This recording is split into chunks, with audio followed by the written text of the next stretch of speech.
différentielle. Voilà. Maintenant, c'est quoi une variété différentielle et à quoi ça va servir?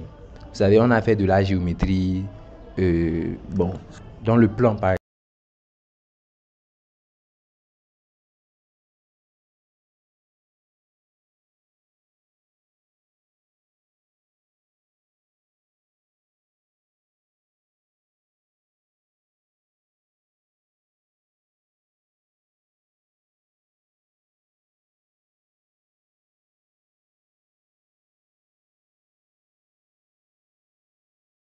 Passe comme R2, pas comme des salles comme R3. Imaginez que on veut faire de la géométrie, par exemple, sur une sphère.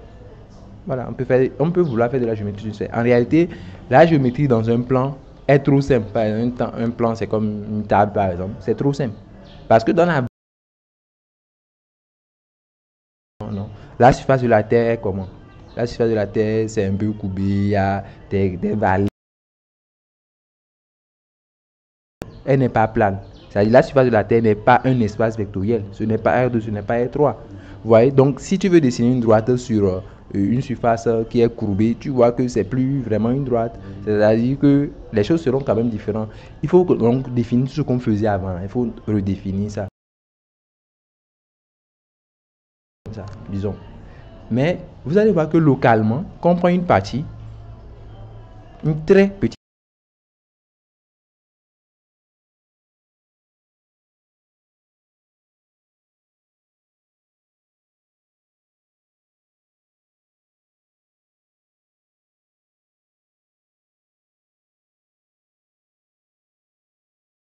la sphère est bon que quelqu'un qui nous voit depuis le soleil, par exemple, voit que nous sommes sur un globe terrestre, quelque chose qui est... C'est-à-dire, on a l'impression qu'on est sur R2.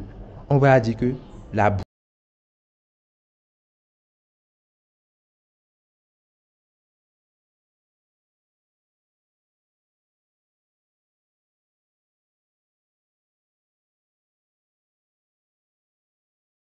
pour avoir un plan, c'est pas possible. Toute la boule, comment tu vas déformer pour avoir un plan? Ce n'est pas possible. À moins que tu coupes la boule en deux. Non. Quand on parle d'homéomorphisme, quand on parle d'une homéomorphisme, c'est juste... Et puis tu... Voilà. Bon, tu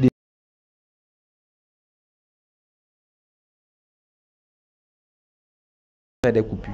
Voilà. Donc, local.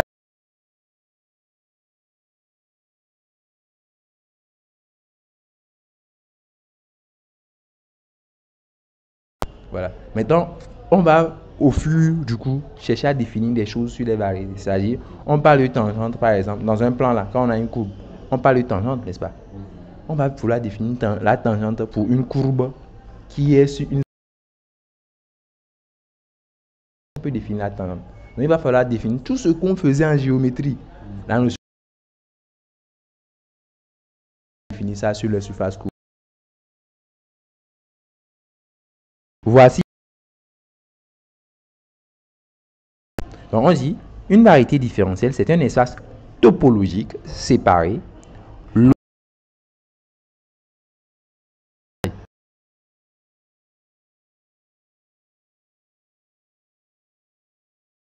élément de oméga inclus dans N. U alpha étant un nouvel connexe de M et Is alpha, Is1 alpha jusqu'à Ism alpha, un homéomorphisme U alpha dans un nouvel Is alpha, U alpha de Rm, tel que les ouverts U alpha recouvrent M. On est Y rond Is-1, qui est une application C infinie de Is de U inter V vers Y de U inter V. Pour tout U Is et Vy, élément de AM tel que U inter V est différent dans son vide. À dire comme ça devient vraiment beaucoup plus compliqué. Ce que j'ai raconté de façon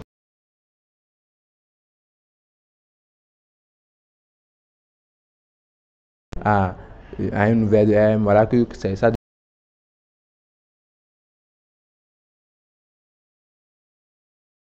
Une variété différentielle. Donc, c'est courbé. C'est-à-dire vous pouvez le transformer en une surface non courbée. Ouais, c'est-à-dire, c'est comme... Peut-être que la chose même, peut-être c'est sur une boule que je l'ai pris. Tout ça là, c'est sur une certaine partie. Ce domaine-là, c'est ça que je vais noter ici, U alpha.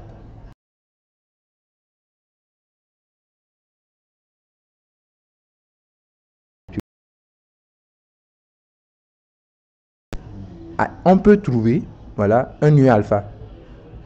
Voyez-vous, on peut trouver un nu alpha tel que, et une application, voilà, une application qui est l'homéomorphisme, qui va définir le U alpha à valeur dans l'espace d'arrivée de l'appeler Is alpha de U alpha. Is alpha de U alpha, il est inclus dans, ici, dans ce mon dessin, c'est inclus dans R2. Est-ce que vous voyez? En général, c'est inclus dans un espace. Je suppose que la surface sur laquelle je suis, ou bien la courbe sur laquelle je suis, en tout cas, l'espace topologique sur lequel je suis, je vais l'appeler M. Voilà, M sera notre variété différentielle. Voilà, donc il faut que il existe des U alpha et des applications Is alpha telles que, voilà, Is alpha ici, défini de U alpha vers Is alpha de U alpha est un homéomorphisme. Ce qu'on appelle, voilà, ensuite bijective et de bijection réciproque continue. Cela montre qu'on peut passer d'ici pour aller ici, mais ici pour aller ici. Quand on dit continu, ça veut dire qu'on ne va pas faire de coupure continue. Donc on fait une déformation continue, quoi, pour passer de là à là. Voilà. Maintenant, il faut que les U alpha recouvrent totalement M. Puisque je dis que en tout point, M est localement, M, je l'ai dit, hein, est localement, comment? Localement homéomorphe à un ouvert de quoi? À un ouvert de Rm, c'est ça, non? Un ouvert de Rm. Voilà. Donc ça veut dire que quel que soit là où tu es, peu importe le point que tu prends, peu importe, hein, ça veut dire que quel que soit le point P que tu prends sur la variété, ok, il doit avoir un voisinage, il est un U alpha ouvert, qui est un voisinage de quoi? De ce point.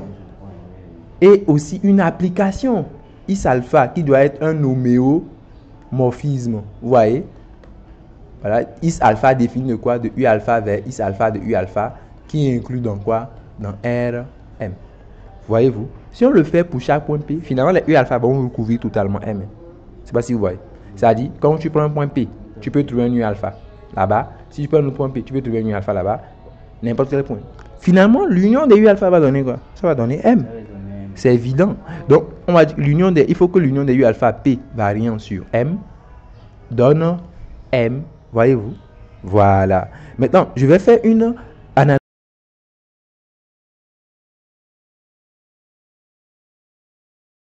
Cours d'histoire, géographie.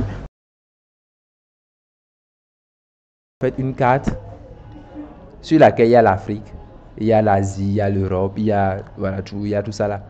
Mais en fait, cette carte, elle est plane. C'est une carte qui est plane. Mais en réalité, est-ce que la surface de la Terre est plane? Non. En réalité, ce n'est pas plane. En réalité, c'est un globe. Donc, la carte n'est qu'une représentation du globe. C'est pour ça que l'application, en fait, l'ensemble U alpha, Is alpha qu'on a vu. En fait, c'est comme U alpha est pris directement sur la variété. Is alpha, c'est l'application.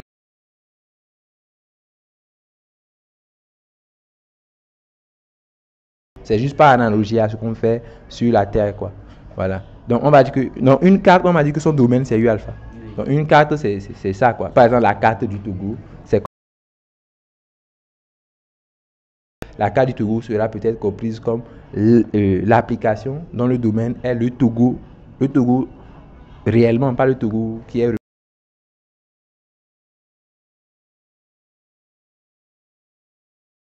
Et disons le Togo représenté sur une carte. Il y a le Togo en réalité qui sera colline, tout ça là. Ça sera courbé.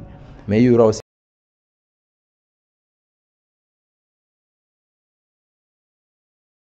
la représentation sous forme de surface plane, quoi. Donc on va dire que les U alpha, Is alpha sont des cartes. Des fois on dira juste que Is alpha est une carte dont le domaine est U alpha. C'est juste en fait, je dirais, un vocabulaire. C'est juste un vocabulaire. Maintenant il y a aussi une chose auquel on va s'intéresser dans la définition de variété différentielle.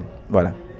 Nous avons ensemble dit que, voilà, quand vous êtes sur une variété différentielle, quand vous êtes par exemple sur une surface courbe comme ceci, c'est pas trop, hein, vous êtes sur une surface courbe comme ceci. Voilà. Donc quand vous prenez un point P, il y a là-bas un U alpha.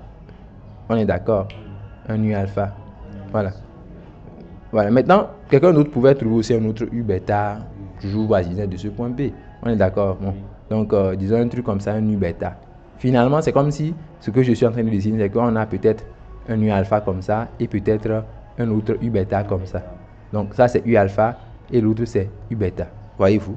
Maintenant, l'application associe les éléments de U alpha à leur valeur dans peut-être R2 par exemple. Ces valeurs seront appelées les coordonnées. Voilà. On parlera de coordonnées locales parce que c'est de façon locale qu'on a défini ces coordonnées, c'est en ce voisinage, quoi. Voyez-vous? C'est pour cela que dans la définition, quand on dit is alpha, c'est un homomorphisme. Ici, l'énoncé a dit que voilà, l'ensemble des cartes, c'est ça qu'on appelle un atlas. Hein. En fait, quand on parle d'un ensemble de cartes, c'est ça qu'on appelle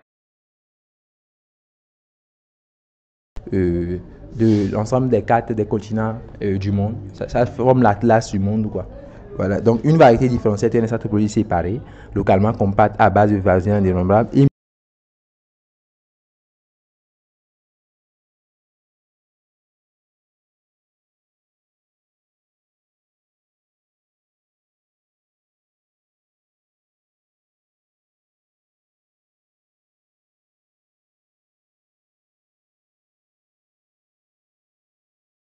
De dimension 2.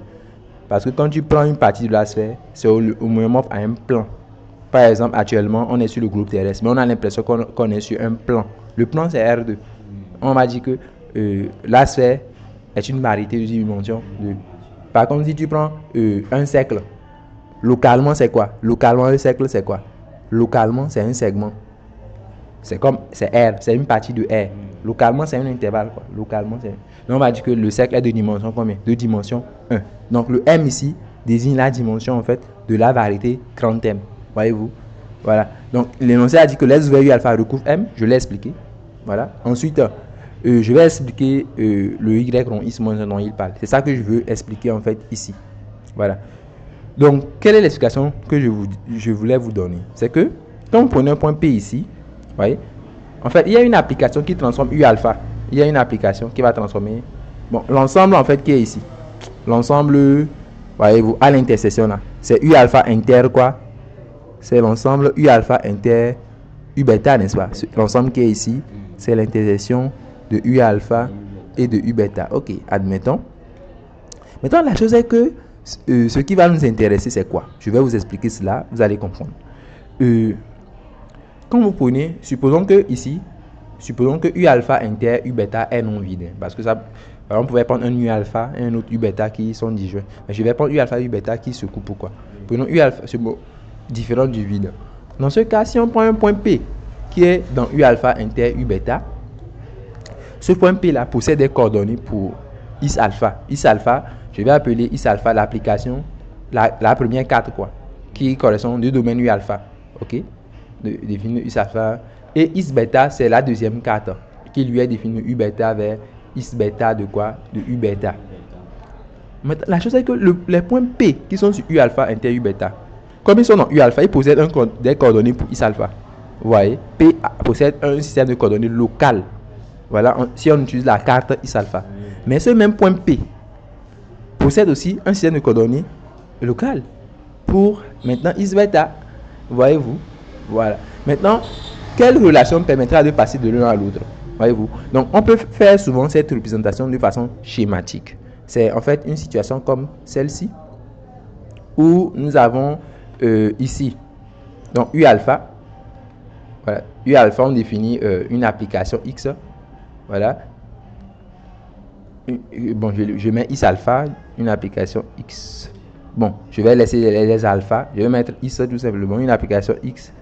Voilà, définie de U à valeur dans quoi? Dans X de U. Voilà. Bon, des fois, on va mettre ici. Vous savez que U est prise dans M, non? Bon, on va dire M restreint à U.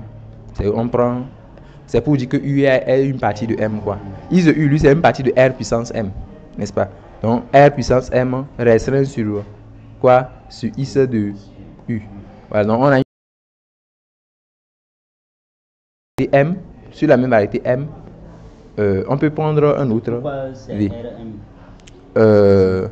Ouais, c'est RM parce que quoi? Pourquoi ici c'est RM? Voilà. Bon, on suppose que la variété différentielle de dimension M. Je suppose que la dimension de la variété ici, c'est M. Nous savons que si M est une variété, on peut le mettre il est homomorphe à une partie d'une puissance de R. Donc j'ai mis Rm ici.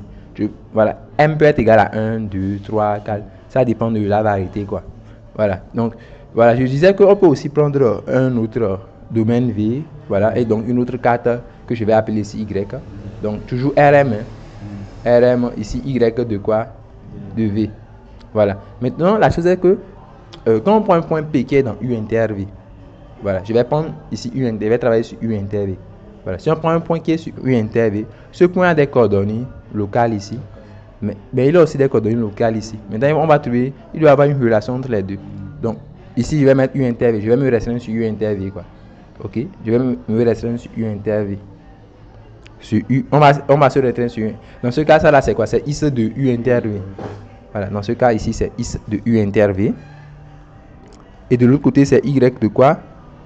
De U inter V. C'est Y de U inter V. Voilà. Maintenant, l'application qui permet de passer de is de U inter V vers Y de U inter V, ok, c'est laquelle? L'application qui permet de passer de là à là. Donc, parce qu'il faut bien avoir une application qui le fait. Voilà. Maintenant, la chose est que vous voyez que ce sont les mêmes ensembles que j'ai mis ici. Donc, je pouvais quand même faire un schéma où je mets tout simplement la chose comme ça. C'est le même truc en fait. C'est le même M de U inter V. Donc, ok. Voilà. Maintenant, l'application qui permet de passer de là à là, c'est quoi? C'est X qui fait. Je veux passer donc d'ici à là. Vous voyez, non? Donc, je vais faire comme ça. Et je vais faire comme ça.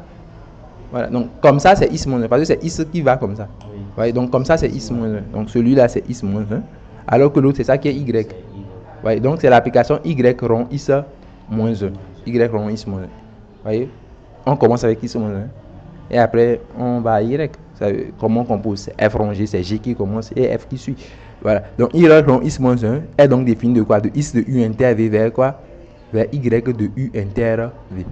On va exiger, avant de parler de variété différentielle, il faut que cette application en particulier soit une application, une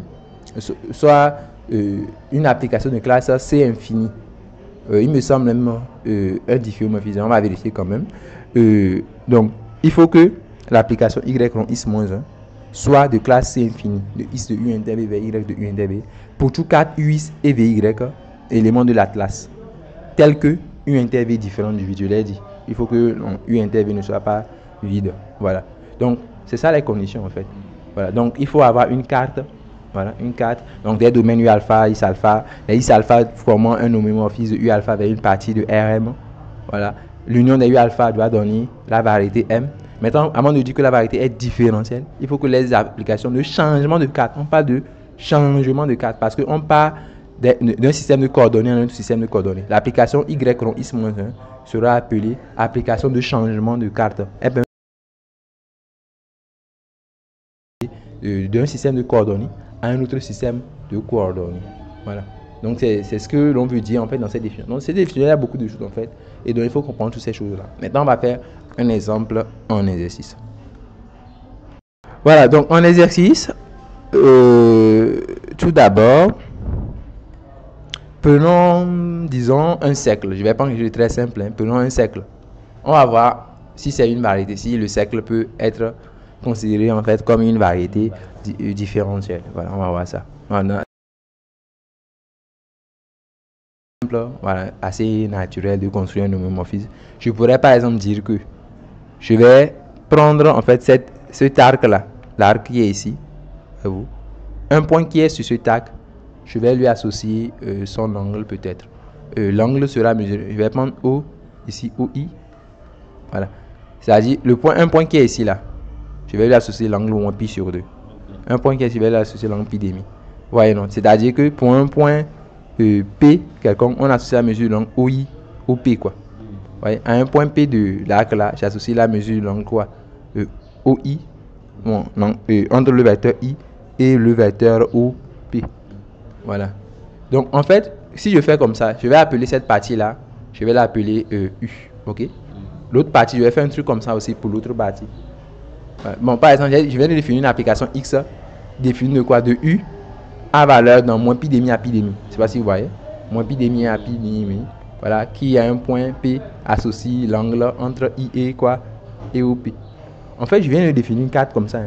Vous voyez que j'ai défini une application sur un ouvert, en fait, un ouvert du cercle. Voilà.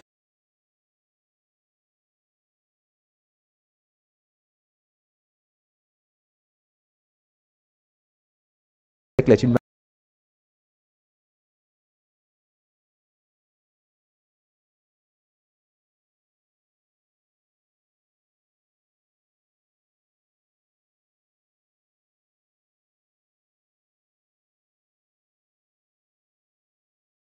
de l'autre côté, OIOP, c'est 3 pi demi. Je ne sais pas si vous voyez.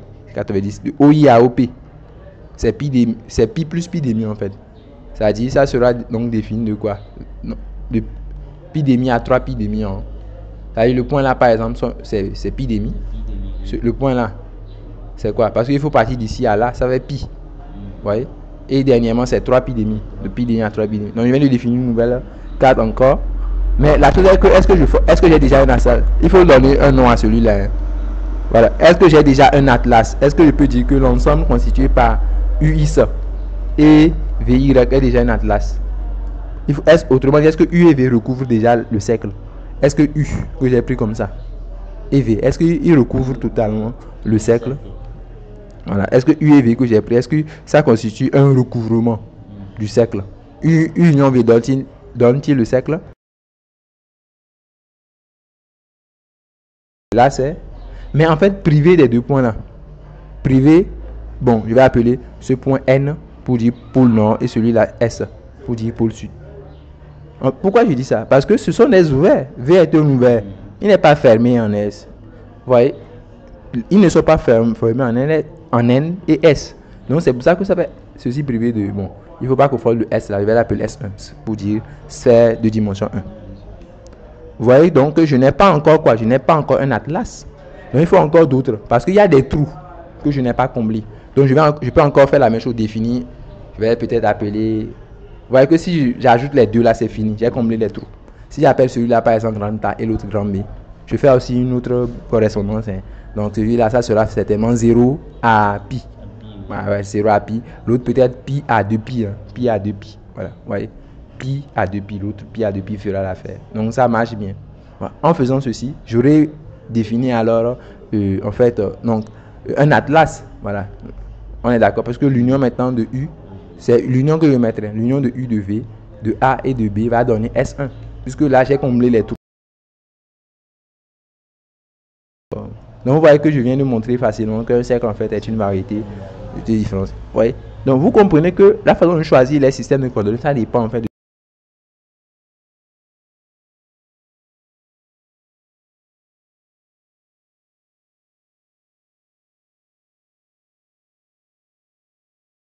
On peut, en fait, démontrer que là, les sphères, en général, même, il suffit seul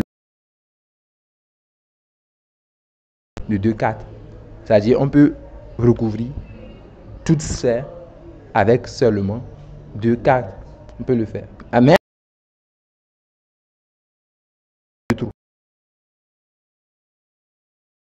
stéréographique.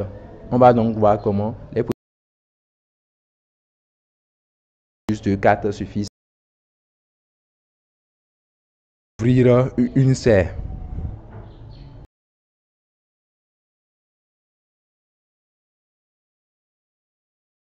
Un cube. C'est pas trop, hein. Bon, un truc comme ça, quoi. En tout cas, on s'en fout. Là-bas, même, c'est trop facile, même. Parce que si vous prenez une face du cube, par exemple, si vous prenez la face qui est en haut, l'application identique, même.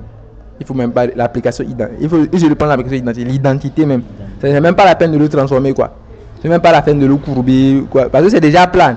C'est déjà une surface plane. Donc, l'application identique va le renvoyer sur une partie de un ouvert de R2, vous voyez, non? Ça va le renvoyer sur une partie de R2. Donc, déjà, si on prend les 6 faces du cube, je pense qu'on pourra avoir un atlas. Hein. Mais il y aura un problème. C'est que ce sont tous quoi? Ce sont tous des ouverts. Donc si tu fais l'union là, il va manquer les arêtes. Je ne sais pas si vous voyez. Parce que ici là, il ne fait pas partie de l'ouvert. Hein. Il ne fait pas partie du coin des ouverts là-bas. Donc si vous faites l'union, il va rester les arêtes du cube. Donc il vous faut d'autres cadres pour combler ces arêtes quoi. Vous voyez, bon, c'est juste des trucs comme ça que, en fait, il faut... On va écrit. Mais sauf que quand on l'écrit là, ça devient abstrait et ça paraît compliqué. Mais en réalité, c'est pas des choses compliquées. Mais quand on écrit ça, on a l'impression que c'est vrai.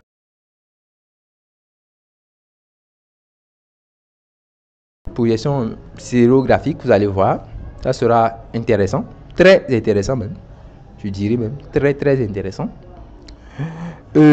Amusons-nous à faire ceci. Nous allons prendre, bon, je vais utiliser un langage géographique. Je vais parler comme les géographes. Je parle du pôle nord ici. Je vais parler ici du pôle sud. Je vais parler de droite équatoriale. Je vais parler de droite équatoriale. C'est une droite qui va passer donc par le centre, comme ça, voyez-vous. En tout cas, bon, à vous de comprendre. Hein. Le dessin n'est pas tout à fait exact, mais bon, on n'a pas besoin de dessin exact pour comprendre. Donc, je prends ici le centre de ma sphère, de mon cercle, voilà, qui est une sphère en dimension 1. Maintenant, ce que l'on va faire, c'est quoi précisément? Voilà. Et on va lui associer en fait un point dans R. Le point P est sur un cercle, on va le définir.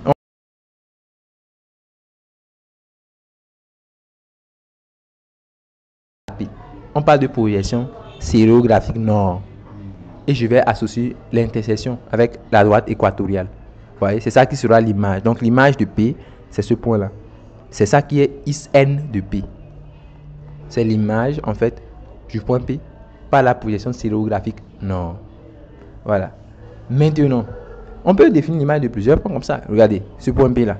Quelle est son image par la projection stéréographique nord? Je lis NP et puis je vois l'intersection. C'est ça qui est quoi? L'image par la projection stéréographique nord du point P. Je peux faire la même chose pour ce point P. Et j'aurai donc aussi IN de P qui est ici. Vous voyez ça? Je vous fais remarquer qu'à chaque IN de P correspond un seul point P. C'est-à-dire que le point P, ça c'est son image. Et si vous prenez son point, son antécédent, c'est P. C'est-à-dire que ça ne peut pas être un autre point, quoi. C'est-à-dire qu'il y a une certaine forme de bijectivité. C'est ça, plutôt je dis que IN doit être un homéomorphisme. Les IS là, ça doit être des homéomorphismes. Donc, c'est pour ça que ça doit être bijectif, ça doit être continu, ça doit faire bon. Et la biaisée de doit être aussi continue. Regardez que tous les points, je peux définir l'image de ce point-là en reliant NP. L'image de ce point-là en reliant NP. Il suffit de tracer la droite NP et de faire l'intersection avec quoi? L'axe des abscisses, qui est pour moi la droite équatoriale ici. Ouais, il faut faire NP inter OIS pour avoir quoi? IS N de P. Donc, l'ensemble constitué par le point N de P, c'est l'intersection de la droite NP et de quoi? Et de OIS, tout simplement. Mais il y a un problème que vous devez remarquer d'emblée. C'est que le point N n'a pas d'image. Bon, vous allez diviser quelle droite? On dit, vous dessinez la droite NP. N au point P. Le point N là, il faut tracer quelle droite? NN, la droite NN. La droite NN n'existe pas. Je ne sais pas si vous voyez. Mais S, par contre, a une image. Il suffit de tracer quelle droite? La droite NS. Et c'est normal que donc son image va être quoi? Le point O. Est-ce que vous voyez? Mais le point N n'a pas d'image par la projection stéréographique nord. Voilà. Donc la projection stéréographique nord, c'est donc cette application qui est définie donc sur la sphère à une dimension privée du pôle nord. Donc à valeur dans l'ensemble, je peux dire des réels. Voyez-vous? Voilà. Qui a un point de la sphère privée du pôle nord. Un point sur la sphère privée du pôle nord va être défini par ses coordonnées P1, P2. C'est-à-dire le point P là, il est défini par ses coordonnées naturellement, n'est-ce pas? P là. Par ses coordonnées abscisse P1, ordonnée quoi? Ordonnée P de chaque point P. Donc à un point de la sphère de coordonnées P1, P2, voilà, on associe un réel. Voilà. Que je vais appeler simplement état. Un réel. Donc par exemple, le point qui est ici de coordonnées P1, P2, son image, c'est ce point. Dans l'abscisse est état. Voyez-vous? État, c'est de là à là. Est-ce que vous voyez? Tout simplement. Voilà. Donc ça, c'est la projection stéréographique. Non. Regardez que S1 privé de N est un ouvert. Hein? S1 privé de N, c'est un ouvert. Parce qu'on a enlevé dans la sphère juste un point. Donc ça donne une ouvert. C'est comme tu enlèves dans la sphère juste N. En fait, singleton N est un fermé. Singleton N est un fermé. Dans un espace séparé, chaque singleton est un fermé. Singleton N est un fermé. Donc son complémentaire dans l'espace là est un ouvert. Je veux vous dire que S1 privé de N est un ouvert. Voilà. Maintenant, je peux définir de la même façon la projection stéréographique sud, naturellement. Voilà, donc si je prends ce point P, son image par la projection stéréographique sud serait quoi? Il suffit de relier maintenant S avec quoi? S avec P. Est-ce que vous voyez? Et là, j'aurai donc aussi l'image, voilà, de ce point P par la projection stéréographique sud que je vais appeler ici is S de, non, ce point là, c'est ça qui est is S de quoi? De P. Est-ce que vous voyez? Donc l'application is S, quant à elle, est définie de quoi? Là-bas, le pôle sud n'aura pas d'image, hein. Donc is S est défini de S1 privé maintenant de quoi? Du pôle sud en valeur dans R qui prend le point P1, P2 et associe peut-être un réel qu'on va appeler sigma. Voyez-vous? Donc ça c'est la projection stéréographique sud. Maintenant, remarquez que les deux là, S1 privé de N et S1 privé de S là, ils vont recouvrir totalement la sphère. C'est normal. Si je fais S1 privé de quoi? De N. Union S1 privé de S. Ça va donner S1. Puisque S1 privé de N, c'est N seulement qui le manque. Celui-là, c'est S seulement qui le manque. Donc si vous comblez les deux là, S1 privé de S va combler le trou de S1 privé de N. Et S1 privé de N va combler le trou de S1 privé de S. Finalement, il n'y a aucun trou. Ça va donner S1. Oui, non. Donc, voilà. On va démontrer maintenant que quoi? Que, voilà, l'ensemble S1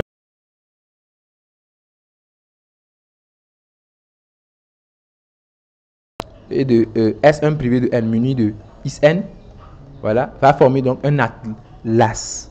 Voilà, donc l'union va donner S1. Maintenant, chaque is S sera un homomorphisme et blablabla. On va aussi démontrer que l'application de changement de 4 is S selon is N moins 1 est de classe infinie.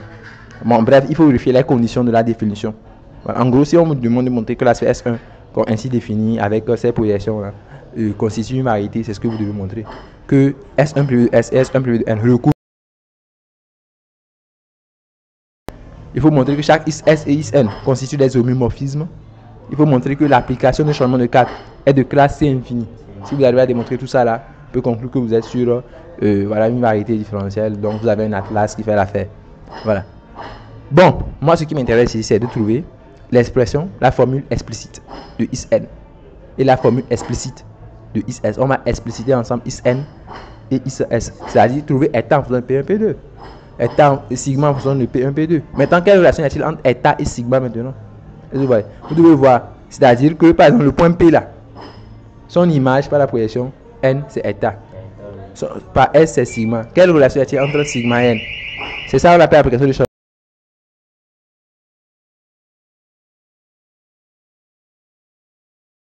Pour parler de ça, je le ferai dans la prochaine vidéo.